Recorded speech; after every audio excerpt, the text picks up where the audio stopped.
ಆಂತರಿಕವಾದಂತ ಸಮೀಕ್ಷೆಯಲ್ಲಿ ಖಚಿತವಾಗಿ ನಮಗೆ 15 ರಿಂದ 16 सीट ಬಂದೇ ಬರುತ್ತೆ ಅಂತ ವಿಶ್ವಾಸ ನಮಗಿತ್ತು. हमारी पोलिंग के मुताबिक 16 सीटों में हम आगे थे, हमें जीतना था. ನಮ್ಮ ಒಂದು ಆಂತರಿಕ ಸಮೀಕ್ಷೆ ಸ್ಪಷ್ಟವಾಗಿ ನಮಗೆ ಹೇಳ್ತು, ಕರ್ನಾಟಕ ರಾಜ್ಯದಲ್ಲಿ 16 ಲೋಕಸಭೆ ಸೀಟ್ಗಳನ್ನ ನಾವು ಗೆಲ್ಲೇಬೇಕಂತ ಹೇಳಿ. और हम जीते 9 में. ಆದ್ರೆ ನಮಗೆ ಫಲಿತಾಂಶ ಸಿಕ್ಕಿದಾಗ 9 ಗೆಲುವಾಗಿದ್ದು. तो हमने सवाल पूछने शुरू किए. ಆಗ ನಾವು ಪ್ರಶ್ನೆ ಮಾಡಕ್ಕೆ ಪ್ರಾರಂಭ ಮಾಡಿದ್ವಿ. क्या सचमुच हम ये सीटें हारे थे? ನಾವು ಎಲ್ಲ ಈ ರೀತಿಯಾದಂತ ಚುನಾವಣೆಗಳು ಈ ಕಾರಣದಿಂದಾನೇ ನಾವು ಸೋತಿದ್ದ. चुनाव आयोग से हम वोटर लिस्ट मांगते थे, electronic soft copy voter list की मांगते थे, वो मना कर देते. ನಾವು ಚುನಾವಣೆ ಆಯೋಗದಲ್ಲಿ ಮನವಿ ಮಾಡ್ತಾ ಇದ್ವಿ, ನಮಗೆ ಡಿಜಿಟಲ್ ಕಾಪಿ ಕೊಡ್ರಿ ನಮ್ಮ ಮತದಾರರ ಪಟ್ಟಿ ಅಂತ ಹೇಳಿ ಮನವಿ ಮಾಡಿದಂತ ಸಂದರ್ಭದಲ್ಲಿ ಯಾವಾಗಲೂ ಕೂಡ ಚುನಾವಣೆ ಆಯೋಗ ಆ ಮನವಿನ ನಿರಾಕಾರ ಮಾಡ್ತಾ ಇತ್ತು. वीडियोग्राफी मांगी, उन्होंने नहीं दी और फिर कानून बदल दिया. ಅಂಕಿಯ ಮತದಾರರ ಪಟ್ಟಿನ ನಾವು ಮನವಿ ಮಾಡಿದ್ರೆ ಅದನ್ನ ನಿರಾಕಾರ ಮಾಡಿ ಅದನ್ನ ಬದಲಾಯಿಸಿಬಿಟ್ಟಿದ್ದಾರೆ. और फिर कहा कि 45 दिन के अंदर 45 दिन के बाद वीडियोग्राफी को रद्द खत्म कर देना चाहिए, डिस्ट्रॉय कर देना चाहिए. ಅದ್ರ ಜೊತೆಗೆ ಹೊಸ ಆದೇಶನ ಹೊರಡಿಸಿ ಚುನಾವಣಾ ಮತಗಟ್ಟೆಗಳಲ್ಲಿ ರೆಕಾರ್ಡಿಂಗ್ ಆದಂತ ವಿಡಿಯೋನ 45 ದಿನದ ಒಳಗಡೆ ಹಳಸಂತ ಕುತಂತ್ರನ ಮಾಡಿದ್ದಾರೆ. तो एक लोकसभा में हमने अपनी एनालिसिस शुरू की. ಆದ್ರಿಂದ ನಾವು ಒಂದು ಲೋಕಸಭಾ ಕ್ಷೇತ್ರದಿಂದ ನಮ್ಮ ವಿಶ್ಲೇಷಣೆನ ನಾವು ಪ್ರಾರಂಭ ಮಾಡಿದ್ವಿ. बैंगलोर सेंट्रल की लोकसभा और उसमें हमने एक विधानसभा चुनी, महादेवापुरा. ಬೆಂಗಳೂರು ಕೇಂದ್ರ ಬ್ಯಾಂಗ್ಳೂರ್ ಸೆಂಟ್ರಲಿನ ಲೋಕಸಭೆ ಕ್ಷೇತ್ರದಲ್ಲಿ ಒಂದು ವಿಧಾನಸಭೆಯ ಕ್ಷೇತ್ರವಾದಂತ ಮಹದೇವಪುರ ಕ್ಷೇತ್ರದ ಫಲಿತಾಂಶನ ನಾವು ವಿಶ್ಲೇಷಣೆ ಮಾಡಿದ್ವಿ. और आपने मेरा कल प्रेस कॉन्फ्रेंस देखा होगा, उसमें हमने 100% साबित कर दिया है कि इलेक्शन कमीशन और बीजेपी ने मिलकर आपसे कर्नाटका से लोकसभा चुराई है. ನೀವು ನಿನ್ನೆ ನಾನು ಮಾಡಿದಂತ ಪತ್ರಿಕಾಗೋಷ್ಠಿಯಲ್ಲಿ ನೋಡಿರಬಹುದು, ನಾವು ಆ ಪತ್ರಿಕಾಗೋಷ್ಠಿಯಲ್ಲಿ 100ಕ್ಕೆ 100 ಸಾಬೀತು ಮಾಡಿದೀವಿ. ಚುನಾವಣೆ ಆಯೋಗ ಮತ್ತೆ ಬಿಜೆಪಿ ಪಕ್ಷ ಸೇರ್ಕೊಂಡು ಈ ಚುನಾವಣೆಯಲ್ಲಿ ಮಾಡಿರ್ತಕ್ಕಂಥ ಮೋಸನ. महादेवापुरा में 6.5 लाख वोट हैं असेंबली में. ಮಹದೇವಪುರ ಮತಕ್ಷೇತ್ರದಲ್ಲಿ 6.5 ಲಕ್ಷ ಮತಗಳಿವೆ. और उसमें से 1,250,000 वोट चोरी किए गए हैं. ಅದರಲ್ಲಿ 1,250,000 मतಗಳನ್ನ ಇವತ್ತು ಮತಗಳ್ಳತನ ಆಗಿದೆ ಅಂತ ಹೇಳಿ ಘಂಟಾಘೋಷವಾಗಿ ಹೇಳ್ತೀನಿ. मतलब 6 में से 1 वोट इन्होंने चोरी किया है. ಅದರ ಅರ್ಥ ಏನಂತಂದ್ರೆ 6 मतಗಳಲ್ಲಿ 1 मतನ ಇವರು ಕಳ್ತನ ಮಾಡಿದ್ದಾರೆ ಅಂತ ಹೇಳಿ.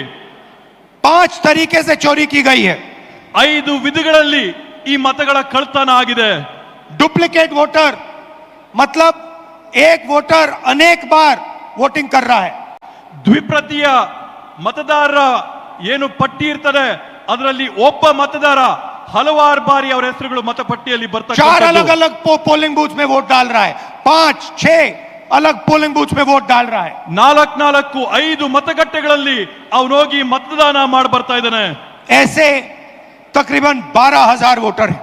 ಈ ರೀತಿಯಾದಂತದ್ದು ಸರಿಸಮಾನವಾಗಿ 12,000 मतಗಳು ಇವತ್ತು ನಾವು ಕಂಡಿದ್ದೇವೆ. फेक एंड इनवैलिड एड्रेस मतलब इनका पता नहीं है या फिर 0 नंबर एड्रेस है. ನಕಲಿಯಾದಂತ ವಿಳಾಸಗಳಲ್ಲಿ ಅವರ ವಿಳಾಸ ಸಿಗದೇ ಇದ್ದಂತವರು ಈ ಪಟ್ಟಿಗಳಲ್ಲಿದ್ದಾರೆ. तकरीबन 40,000 ऐसे वोट हैं. ಹತ್ತತ್ರ 40,000 ಈ ರೀತಿಯಾಗಿ ವಿಳಾಸ ಸಿಗದೇ ಇದ್ದಂತ ಮತದಾರರು ನಾವು ಗುರುತಿಸಿದ್ದೇವೆ. बल्क वोटर एक एड्रेस में, ಒಂದೇ ವಿಳಾಸದಲ್ಲಿ ದೊಡ್ಡ ಸಂಖ್ಯೆಯಲ್ಲಿ ಮತದಾರರ ನೋಂದಣಿಯಾಗಿರ್ತಕ್ಕಂಥದ್ದನ್ನ ನಾವು ಗುರುತಿಡಿದ್ದೇವೆ. एक बेडरूम का घर है और उसमें 40-50 लोग रहते हैं. ಒಂದೇ ಒಂದು ಕೊಠಡಿಯ ಮನೆ ಇದೆ, ಆ ಒಂದು ಕೊಠಡಿಯ ಮನೆಯಲ್ಲಿ 40-50-80 ಜನ ವಾಸ ಇದ್ದಾರೆ. और जब उनको वहां हम ढूंढने जाते हैं वहां पे कोई नहीं है. ಅಲ್ಲಿ ನಾವು ನಮ್ಮ ಜನನ ಕಳಿಸಿದಂತ ಸಂದರ್ಭದಲ್ಲಿ, ಅಲ್ಲಿ ನಾವು ಪರೀಕ್ಷೆ ಮಾಡಿದಂತ ಸಂದರ್ಭದಲ್ಲಿ ಅಲ್ಲಿ ನಮ್ಗೆ ಯಾರು ಕೂಡ ಸಿಗ್ಲಿಲ್ಲ. और घर का मालिक बीजेपी का लीडर। ಅಲ್ಲಿ ಯಾರಿದಾರಂತಂದ್ರೆ ಅಲ್ಲಿರ್ತಕ್ಕಂಥದ್ದು ಬಿಜೆಪಿ ಪಕ್ಷದ ಒಬ್ಬ ನಾಯಕ. इनवैलिड फोटोज 4000 वोट्स जिसमें फोटो है ही नहीं या इतनी छोटी फोटो है कि दिखाई नहीं देती। ಕೆಲವೊಂದು ಮತದಾರರ ಗುರುತಿನ ಚೀಟಿಯಲ್ಲಿ ಮತದಾರರ ಭಾವಚಿತ್ರನೇ ಸಿಕ್ಕಲ್ಲ. 4000 ಈ ರೀತಿಯಾದಂತಹ ಪ್ರಕರಣಗಳನ್ನ ನಾವು ನೋಡಿದ್ದೇವೆ. और 34,000 तकरीबन 34,000 वोट जहां फॉर्म 6 को मिसयूज किया गया है। ಮತ್ತೆ ಅದರ ಜೊತೆಗೆ ವಿಶೇಷವಾಗಿ ಸುಮಾರು 32,000 ಪ್ರಕರಣಗಳಲ್ಲಿ ಮತದಾರರ ಪಟ್ಟಿಯಲ್ಲಿ ನಮೂನೆ 6ರಲ್ಲಿ ಏನು ನೂತನವಾಗಿ ಮತನ ಹಾಕೋಬೇಕೋ ಅದರಲ್ಲಿ ನಾವು ಅವ್ಯವಹಾರ ಕಂಡಿದ್ದೇವೆ. फॉर्म 6 फर्स्ट टाइम वोटर्स के लिए होती है। ನಮೂನೆ 6 ಏನಿರುತ್ತೆ ಚುನಾವಣೆಯ ಪ್ರಕ್ರಿಯೆಯಲ್ಲಿ ಅದು ನೂತನವಾಗಿ ಮತದಾನ ಮಾಡೋರ್ಗೋಸ್ಕರ ಮೀಸಲು ಮಾಡಿರ್ತಕ್ಕಂಥ ನಮೂನೆ. 34,000 ऐसे लोग हैं जिनकी आयु किसी की 90 साल, किसी की 80, 81, 82। 34,000 ಈ ರೀತಿಯಾದಂತ ಜನ ಇದ್ದಾರೆ. ಯಾರ ವಯಸ್ಸು 95 ವರ್ಷ ಆಗಿದೆ, 90 ವರ್ಷ ಆಗಿದೆ, 85 ವರ್ಷ ಆಗಿದೆ.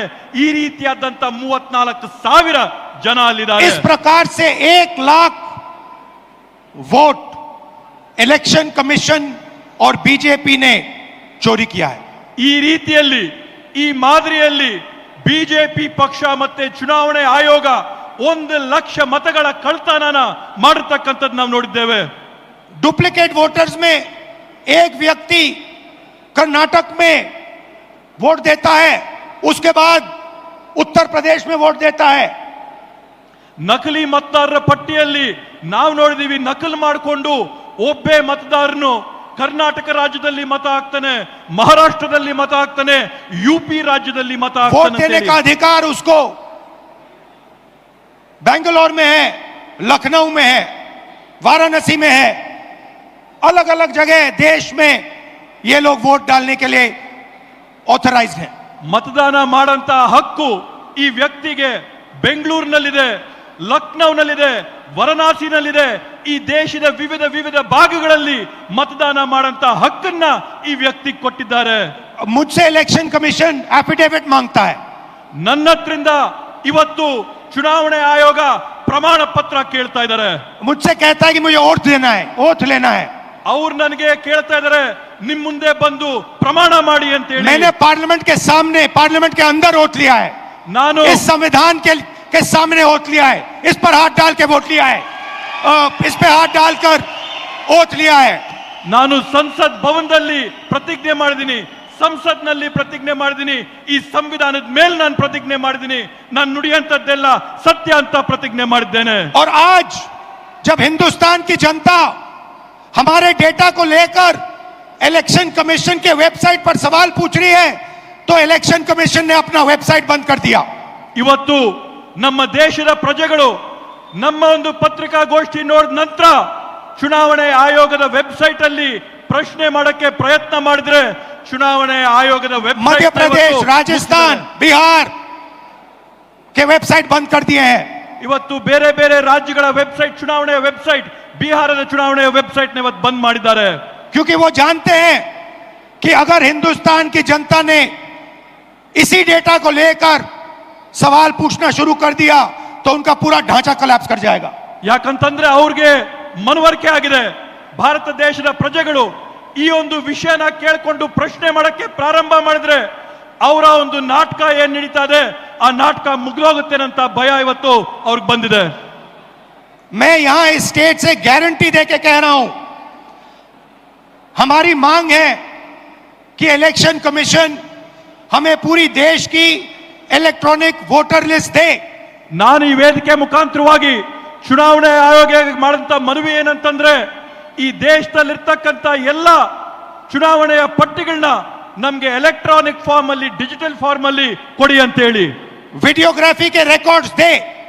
ಇವತ್ತೇನು ನೀವು ರೆಕಾರ್ಡಿಂಗ್ ಮಾಡ್ತೀರಾ ಮತಗಟ್ಟೆಗಳಲ್ಲಿ, ಆ ರೆಕಾರ್ಡಿಂಗ್ ಮಾಡಿದಂತ ಮಾಹಿತಿನ ನಮಗ್ ಕೊಡಿ ಅಂತ ಹೇಳಿ. और अगर ये हमें देंगे तो हम ये साबित कर लेंगे कि सिर्फ एक सीट नहीं चोरी हुई है।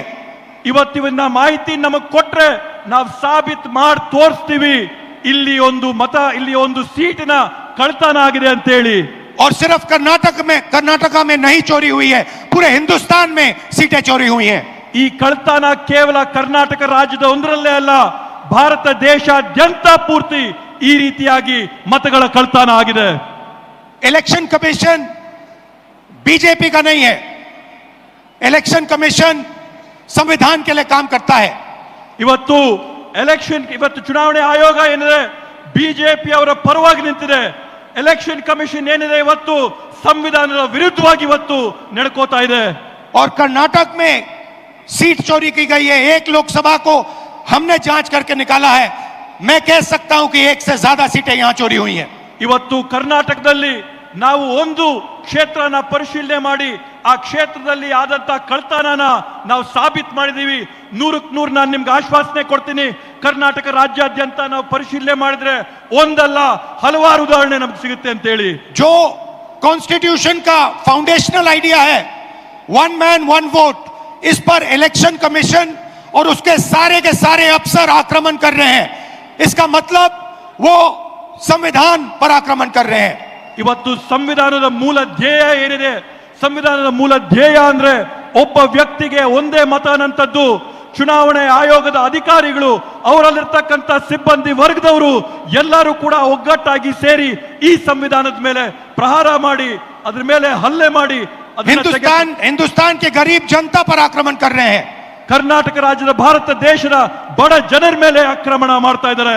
और मैं उनसे कहना चाहता हूं, अगर आप सोच रहे हो कि आप इस पर आक्रमण करके बचोगे तो फिर से सोचो. ನಾನು ಅವರೆಲ್ಲರಿಗೂ ಕೂಡ ಸ್ಪಷ್ಟವಾಗಿ ಒಂದು ಮಾತಾಡಕ್ಕೆ ಬಯಸ್ತೇನೆ. ನೀವು ಈ ಸಂವಿಧಾನದ ಮೇಲೆ ಪ್ರಹಾರ ಮಾಡಿ ನೀವು ಯಶಸ್ವಿ ಆಗ್ತೀರಾ ಅಂತಂದ್ರೆ ತಾವು ಮತ್ತೊಮ್ಮೆ ಆಲೋಚನೆ ಮಾಡಬೇಕು ಅಂತ ಒಂದು ವಾರ್ನಿಂಗ್ ನಿಮಗೆ ಕೊಡ್ತೀನಿ. टाइम लगेगा मगर हम आपको पकड़ेंगे.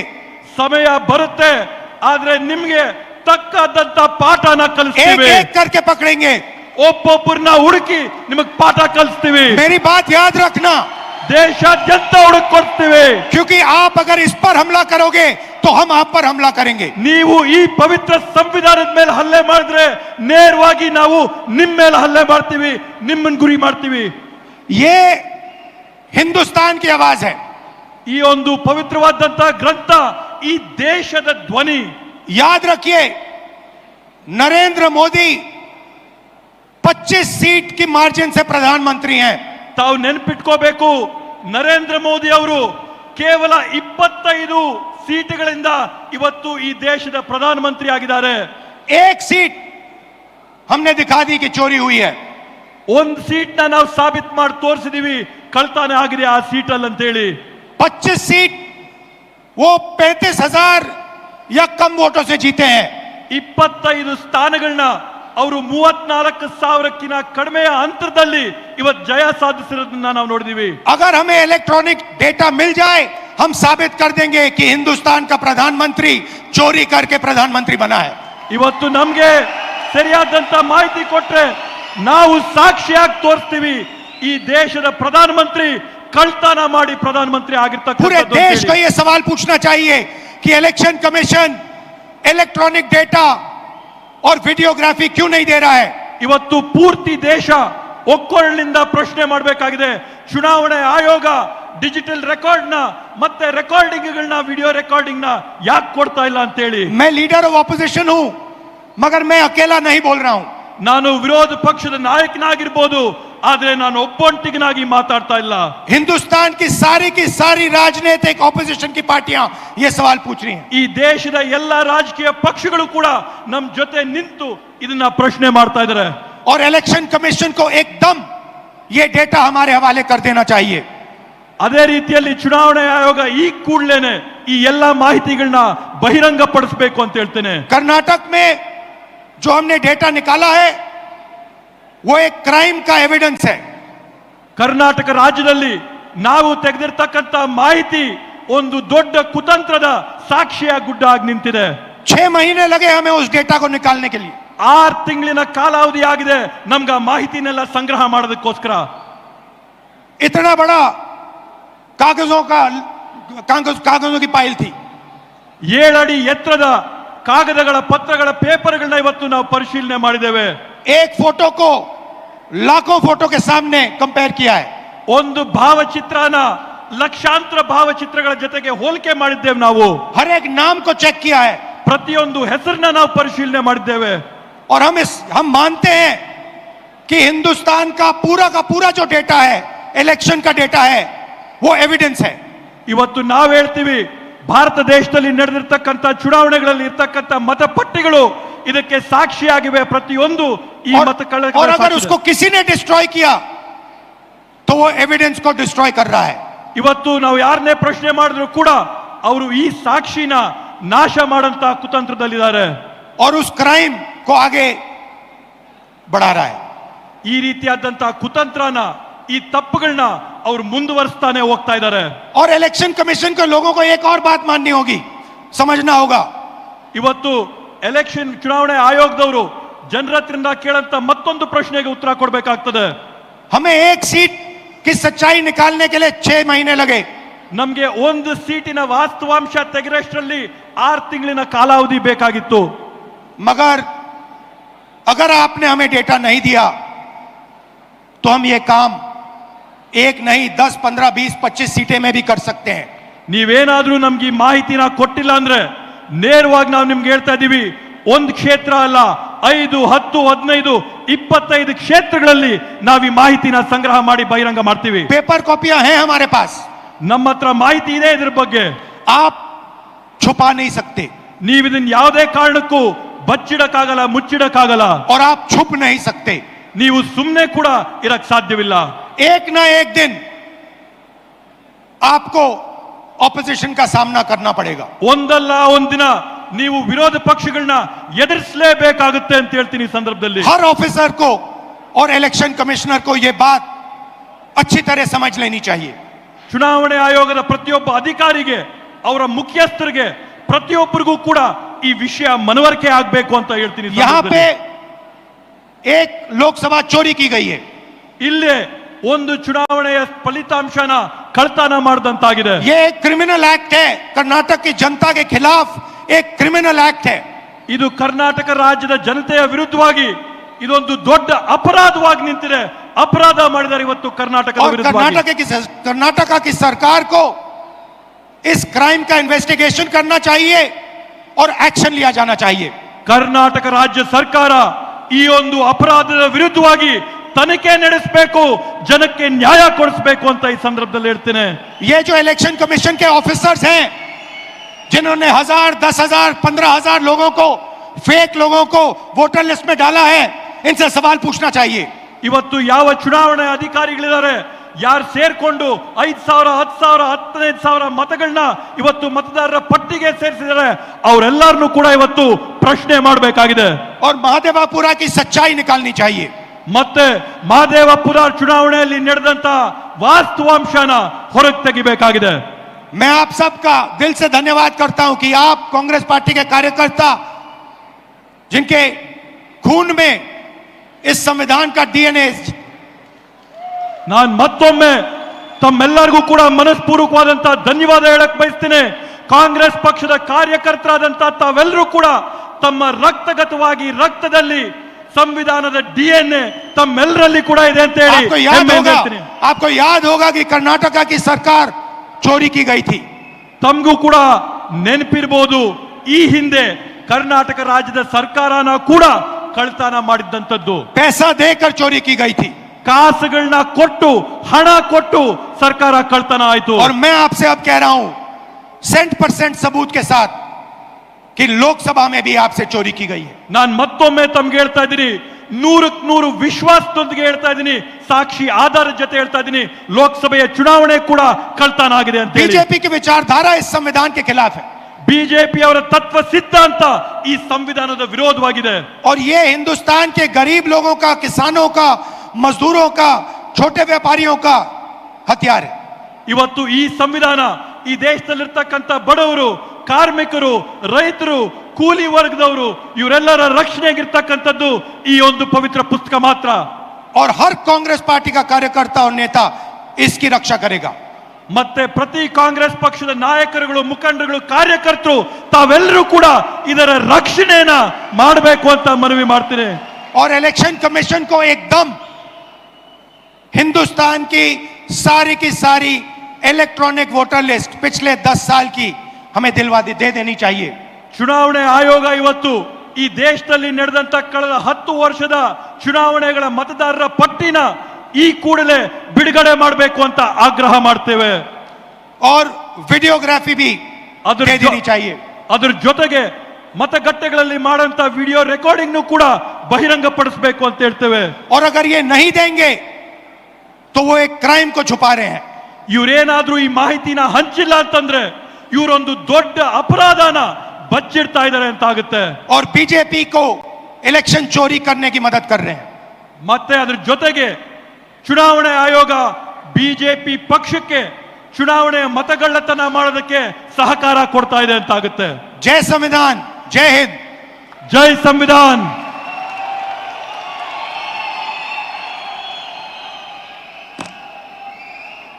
ಹಲೋ, ಧನ್ಯವಾದಗಳು। ವಿರೋಧ ಪಕ್ಷದ ನಾಯಕರಾದ ರಾಹುಲ್ ಗಾಂಧಿ ಅವರಿಗೆ ನೀವೆಲ್ಲ ನಿಂತ್ಕೊಂಡು ಇವಾಗ ಹೇಳಬೇಕು, ಇಡೀ ಬೆಂಗಳೂರು ಇವತ್ತು ಕರ್ನಾಟಕ ಇವತ್ತು ರಾಹುಲ್ ಗಾಂಧಿ ಹಿಂದೆ ಅಂತ। ರಾಹುಲ್ ಗಾಂಧಿ। तो ये राहुल गांधी ने वहाँ पर जनसभा में भी वो बातें कही कि किस तरीके से लोकसभा, बहुत बड़ा आरोप लगाया कि लोकसभा का जो पूरा नतीजा है वो चोरी किए गए वोटों से बना हुआ है। यानी बड़े सवाल कि ये पूरी की पूरी लोकसभा किस तरीके से ये पूरा चुनाव संदेह के घेरे में है और एक विधानसभा सीट से ये सारी बातें साबित हो गई हैं। और ये भी उन्होंने चुनौती दी कि अगर डेटा नहीं उपलब्ध कराता है, जिस तरह से लगातार खबरें आ रही कि जिन राज्यों के मतदाताओं की जानकारी दी थी राहुल गांधी ने, वहां पर उसकी वेबसाइट नहीं खुल रही है और उस वहां से डेटा हटाए जा रहे हैं। तो ये कहा कि हम अपने आप इसी तरीके से दूसरी लोकसभा सीटों की भी पड़ताल करके जनता के सामने पूरी सच्चाई रख देंगे। हाँ बिल्कुल, ये कहा है। और राहुल गांधी जो आखिर में एक बात कही समीर जी, वो बड़ी महत्वपूर्ण है। उनका कि कर्नाटक की सरकार को इस क्राइम का इन्वेस्टिगेशन करना चाहिए। जी हाँ, इस क्राइम का इन्वेस्टिगेशन करना चाहिए। यानी समीर जी, इस पे सरकार एक SIT बना सकती है और इसकी जांच करवा सकती है। मुख्य चुनाव आयुक्त तत्कालीन जो थे उनसे लेकर और मुख्य चुनाव अधिकारी कर्नाटक के उन तक इसमें फंस सकते हैं और इस पर मुकदमा कायम हो सकता है। मुझे लगता है कि इसके कानूनी रास्ते शायद तलाशे जा रहे हैं और कर्नाटक की सरकार इस पर अब कार्रवाई कर सकती है। चुनाव आयोग जो अब तक धांधलियाँ करता रहा है, जो उसके ऊपर आरोप है धांधलियाँ करने के, राहुल गांधी साहब कह रहे हैं। दूसरा एक जो ये कहा जा रहा है कि साहब वो उसकी वेबसाइट डाउन है और उसने लिंक बदल दिए हैं, URL बदल दिए हैं और नाम नहीं मिल रहे हैं। तो एक बात ये समझनी चाहिए कि अगर ये ऐसा कर रहा है चुनाव आयोग समीर जी, तो ये सबूत मिटाने का एक क्राइम और बनेगा। हाँ।